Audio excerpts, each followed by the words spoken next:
This week's all about engaging with our counterparts to strengthen our economy in the interests of our people. Global conditions will be the primary influence on our economy and on our choices in the government's second term. Because what we're dealing with is extreme global economic uncertainty compounded by conflict and trade tensions around the world. So our engagement is all about navigating a world where volatility and unpredictability are the norm, not the exception. And the way we see it is that the best defence against more uncertainty and more volatility is more engagement and more resilience. And that's our strategy when it comes to engaging with the world. It's why the Prime Minister's in China, it's why I'm off to the G20 this week, and it's also why our engagement is good for Australian workers and businesses and industries and our economy more broadly. The economy is the major focus of the Prime Minister's engagements in China. I'm conscious that he's up shortly, and so I'll say a few things about that, but leave it largely to him. There couldn't be a more important time to strengthen an economic relationship which is full of opportunity, but also not short of complexity. China is a really crucial part of our prosperity, and that makes it an important and obvious focus for our economic diplomacy as well. The G20 is another crucial opportunity for Australia to engage. We are big believers in multilateral engagement because Australia is a big beneficiary of global forums like the G20 and also from free and open markets for our goods and services. I'll be heading to Durban this week, later in the week, for meetings on Thursday and Friday. I'll be participating in G20 discussions, but also meeting directly with my counterparts from Indonesia, Japan, Canada, the UK and Germany. And my focus at the G20 will be on strengthening economic ties, but also with a particular focus on capital flows, on supply chains, on critical minerals, and also dealing with the structural issues in our own economies. That's the focus of our international engagement in July, and it's also the focus of our Reform Roundtable in August. I have been really encouraged by the interest shown by my colleagues, by the regulators, by business and union leaders in the Reform Roundtable. Just over the course of the last couple of weeks, we've had a number of good discussions with Cabinet colleagues. I met with the Education Minister this morning about his contribution to the Roundtable. I think I've written to more than 30 regulators now. I had a good long discussion with the head of the Business Council. I've had a good long discussion with the leaders of the ACTU. And from those discussions, I am really encouraged and really optimistic that people will bring to the Reform Roundtable good, constructive ideas for how we build on the agenda the government is already rolling out, build on the progress that we've made together in our economy, and build consensus about the next steps forward as well. We've largely now finalised the structure of the agenda. Resilience Day 1, Productivity Day 2, Sustainability Day 3. We've asked Michelle Bullock to kick off Day 1 after the Prime Minister and I. We've asked Danielle Wood to kick off Day 2, and I'll ask Jenny Wilkinson to kick off Day 3. We're also finalising the next round of core invitations. I don't think it would come as a surprise to anyone who's seen the interest that people have shown in the Roundtable that it is difficult to narrow that down. We can't have every industry or every interest represented individually, but the major peaks will be there. There'll be other opportunities for people to contribute. And again, my ministerial colleagues are doing a terrific job hosting their own reform roundtables to gather ideas and priorities in their own portfolios. Those roundtables have already begun, but the pace of those will quicken between now and towards the end of August when we host the roundtable next door. So a huge week for international engagement, really important week to feed into our other considerations when it comes to economic policy. Happy to take some questions about any or all of that. We'll just impose some order here and go here and then Jack. You've always spoken about the importance of and value of independent advice. Treasury says you can't fix the budget without raising taxes or slashing spending. So are you open to this advice? Well, a couple of things about that. I mean, first of all, you're responding to some headings in the advice that we've got in the incoming government brief. Obviously, Treasury advises governments of both political persuasions. That advice can't be always adequately captured in the subheadings which are reported in documents which are sent in error. And what's happened here is a Treasury official has sent those documents in error. That sort of thing happens from time to time. I'm pretty relaxed about it, to be honest, because of course Treasury provides advice for incoming governments, and no government typically goes into the detail of that. The other reason I'm pretty relaxed about it is we've already made it really clear that we will need to do more to meet our housing targets. We've already made it really clear that we will do more to make our economy more productive and more resilient. We have made it clear that we need to build on the progress we've made in repairing the budget so that we can make the budget even more sustainable. So the priorities which are being reported today are not those are the sorts of things that I have mentioned before, including at the National Press Club. I gave a whole speech on how we need to do more to meet our housing targets. We do need to do more to make our budget more sustainable and our economy more productive. Do you need to raise taxes? Look, we've made it clear over the course of the first 3 years in government that the substantial progress that we've made in repairing the budget comes from all different categories of effort. You know, for example, I increased taxes in the PRRT so that Australians got a bigger return sooner for offshore gas. That's not unusual. We combined that with spending restraint, banking most of the upward revisions to revenue. We combined that with $100 billion in savings in the budget as well. And so when you make the kind of progress that we've made on budget repair, 2 surpluses, biggest ever nominal turnaround in the budget in a single parliamentary term, getting the Liberal debt down by $170 billion, that always involves a combination of measures. We've shown in our first term an ability to deploy all 3 of those things. Now, when you ask me about tax reform more broadly, what we've asked people to come to the roundtable with is ideas which are broadly budget neutral or better. And people will come with all kinds of suggestions about how changing one tax over here will make it possible to cut taxes over there. That is in lots of ways the essence of the tax reform that a lot of people who will come to the roundtable are grappling with. So again, I don't think it's particularly surprising that Treasury provides advice to in their incoming government brief. I don't think it's particularly surprising that the Treasury has highlighted, as I have personally, that we need to do more to make the budget more sustainable. Now we're going to go here, Greg, to Jack, and then we're going to go to Shane. I'll come back to you. Treasurer, we've seen the iron ore price rally in the last 3 weeks. It's almost at $100 a tonne now. Do you think this is, this rally in the last few weeks, do you think that's something that can be sustained, or do you think the headwinds facing the Chinese economy will mean, we'll see a drop off again? And I guess if so, what are the implications for the federal budget? Yeah. Look, there are good reasons why I don't, try and forecast, on my own, the iron ore price. We've got conservative assumptions about iron ore in our budget. Those assumptions are provided by the Treasury.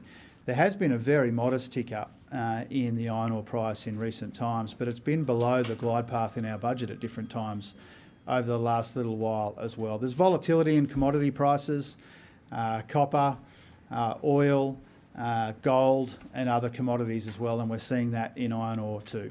Our iron ore industry, our exports, make a really valued and important contribution to our economy, to our labour market, to our budget. We're big supporters of the resources sector. It's why the Prime Minister is convening today a meeting of the major iron ore exporters with the Chinese steel industry. And we're optimistic that iron ore will continue to make a big contribution to our export offering and to our economy more broadly. Prices will bounce around a bit, and that's why we have those conservative assumptions. Shane? Treasurer, if the states were able to come up with their own GST reform plan to your roundtable, would you be open to it? And do you believe that GST regulation, where tiramisu is treated differently to cheesecake, is that a sign that the tax system is too complex in that space? Well, I think both the Prime Minister and I have made it pretty clear that when it comes to the GST, we've had a view about that historically, and that view hasn't changed. We've tried not to artificially limit the ideas that the states or others will bring to the reform roundtable. We've tried to have a relatively open mind, but you've all heard me talk about the GST before, and you all would have noticed what the Prime Minister said about the GST in the last few days, and those views haven't changed. Now, when it comes more broadly to complexity in the tax system, of course, we are interested in ways to simplify the tax system. When we speak with tax experts and people that have a view about tax reform, they're interested in efficiency and equity and simplicity and other design principles like that. And so ideally people will come with views about how we simplify the tax system, and where that fits more broadly into our efforts on productivity, the engagement I've had with our regulators, the views that we've expressed publicly, is if there are ways that we can simplify and consolidate regulations in our economy, then that would be a good thing for productivity as well, so long as we don't trade away reasonable standards and protections for people. We'll go to Mike, and then we'll go to Matt, and then Phil, and then Tom. We'll come back to you. Just on the potential or consideration of a road user charge that could be applied to electric vehicles. EV sales, the EVs only comprise like under 8% of the car market at the moment, and transport emissions continue to trend up. I'm just wondering if you're factoring in the potential for a road user charge to stymie growth, and have you discussed the issue with Minister Bowen? Well, that wouldn't be the intention of reforming that part of the tax system. I think it's been clear for some time that over time, there'll be disagreements about how long it will take, but over time, the use of fossil fuels in our car fleets will come down and EV use will go up. We've seen that, and we're making a contribution to that with our policies, and that will have implications for the tax base. And again, I've tried to be upfront with people really for some months now, engaging with the states, engaging with the sector. I had a discussion with the Transurban Board the other day about this. I've had discussions with Catherine King and Chris Bowen about this over time.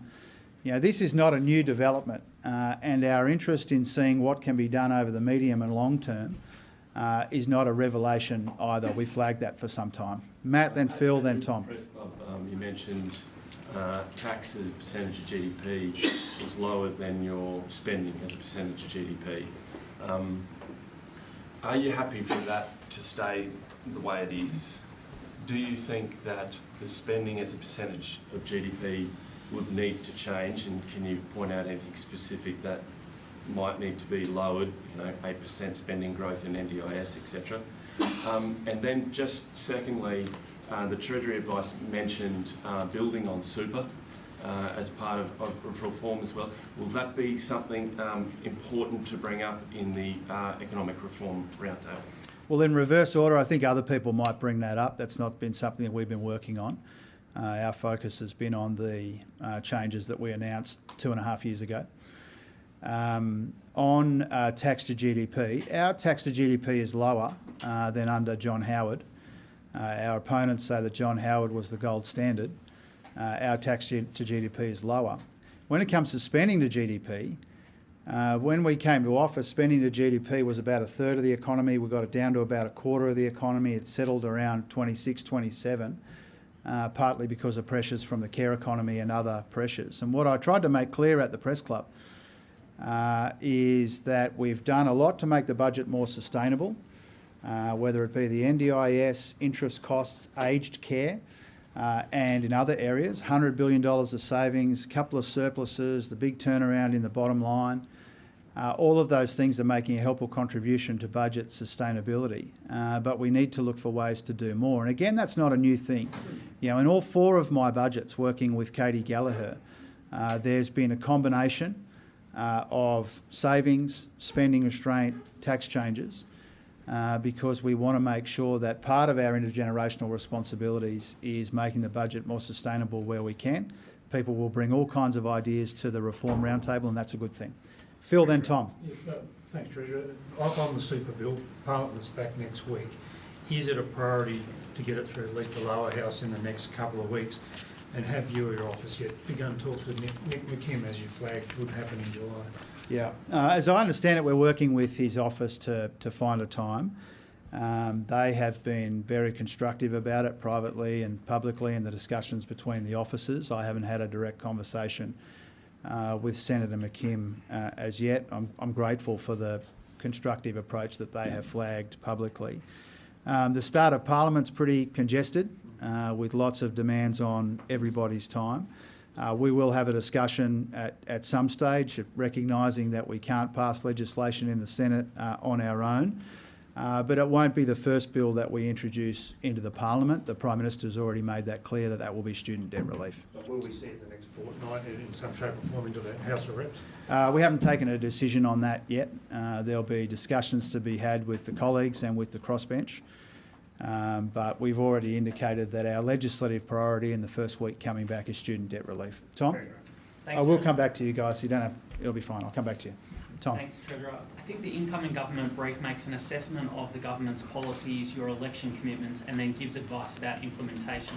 Yeah. But this one says that the housing target would not be met. What gives? It seems like the challenges in the sector are too great for the government's policy. Yeah, I mean, first of all, you're responding to a subheading in a document, a partial. You're referring to a. Well, governments don't release the incoming government brief. It's been released in error, and that's, you know, these things happen from time to time. As I said before, I'm pretty relaxed about it. But you are responding to a partial release. The point that the incoming government brief makes is the same point that I've been making, Claire O'Neill and others have been making, is that we will need more effort to reach that substantial, ambitious housing target. And we're investing tens of billions of dollars. We're working well with the states and territories and local governments. We're engaging with the industry. We're trying to get the capital flowing. I've changed the tax arrangements for build to rent. There are a whole range of things that we're doing and that Claire is doing, which will make an important contribution to achieving that target. But we'll need to do better and we'll need to do more. And the advice just reflects that. We'll go there and then come back to Jacob. Do you still believe the target can be met? Yes.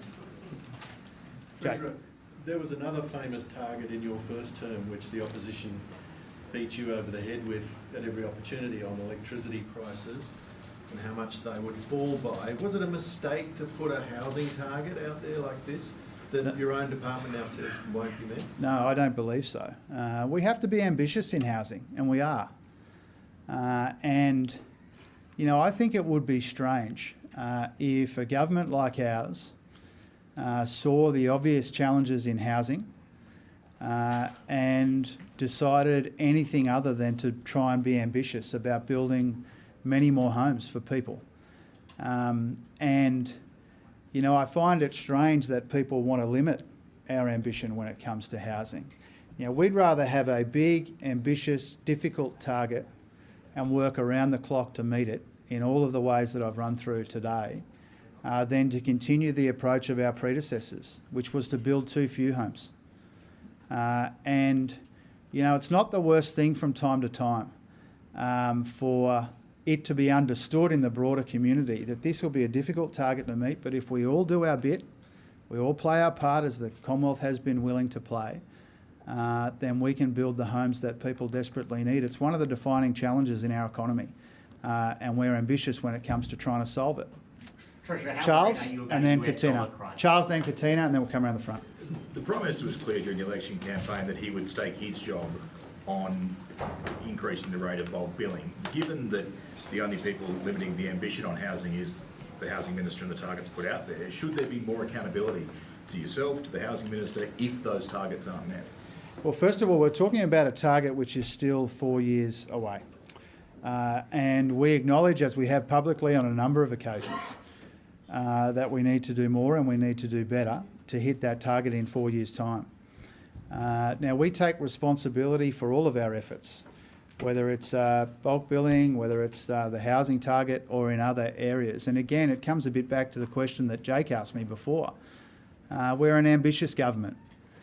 We set ambitious goals and we work very hard to achieve them. And I think that that's what the Australian people expect of us. Katina?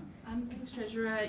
You mentioned just briefly about the G20 meeting, critical minerals will be on the agenda. Now, the G7 agreed on a deal to basically speed up diversifying supply chains. Quad foreign ministers meeting came to some sort of similar agreement. Are you looking to do something like that through the G20, whether it's now or at the leaders' meeting later on? And how difficult is that given that China's a member of the G20? Yeah, so while I'm in South Africa, one of the discussions will be to build on the work of the G7 Plus. So we'll use that really as the foundation for the discussions that we'll have with a number of colleagues and counterparts. There's a specific discussion of G7 Plus colleagues around this issue. And what I would like to try and do, there's the resilience of the supply chains, but there's also the capital flows part of the story. And for me as Treasurer, that's a big focus of my efforts, and you'll hear more about that through the course of the week. You two, and then Tom, and then Greg. Yeah. Treasurer, hello, my name is April, I'm from Nine. Do you have any response to the tariffs announced over the weekend to the EU and Mexico, and has any progress been made between meeting between Trump and our Prime Minister to discuss this? Yeah. Look, first of all, there's been no change to our baseline tariffs when it comes to the US, but I think it's clear that every week brings new developments, new uncertainties, and over the weekend we saw more of that.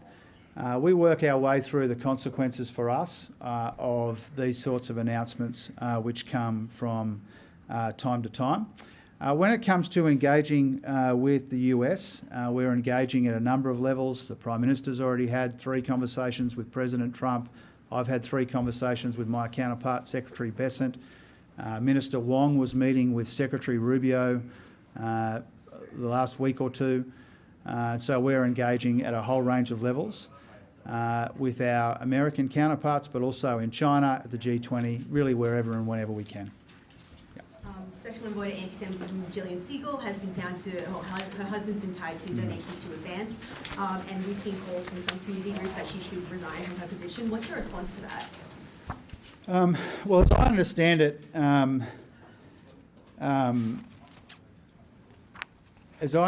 it, she's made comments about this herself, and she's addressed this issue publicly, and I see it really as a matter for the envoy. We are taking substantial steps to crack down on this disgraceful escalation in anti-Semitism that we're seeing in our society. We're already taking a number of steps, and the envoy has provided us with some suggestions and ideas, proposals for what else might be considered. We're working our way through that. But when it comes to donations made by her husband to that organisation, she's addressed this publicly on the record, and I see that as a matter for her. Tom? Treasurer, how concerned are you about the scenario that Treasury has modelled that involves the loss of the US dollar as the global reserve currency and the independence of the Fed? And secondly, just for the record, that subheading in full on new homes says that the 1.2 million new homes target will not be met. It's about as unambiguous as any of the headings get, so are you saying that your department is wrong on that? Well, Tom, I've read the incoming government brief. I don't need reminding of what it says. I read it on the Sunday after the election and subsequently as well. And what you've just pointed out is not inconsistent with the question that I answered, I think, from Tom a moment ago. The point that the Treasury is making, the point that I understand and accept, is that the government will need to do better and do more to meet that target. Under current trajectories, we would fall short, but that doesn't mean that between now and over the course of the next 4 years that we can't consider ways and work with the states and territories and others, local governments and others, on ways to build more homes. And I can tell you, having discussed this and met with Minister O'Neill a number of times since the election, that her highest priority is working out what we need to do differently and better in our current ambitious suite of housing policies to meet this ambitious target.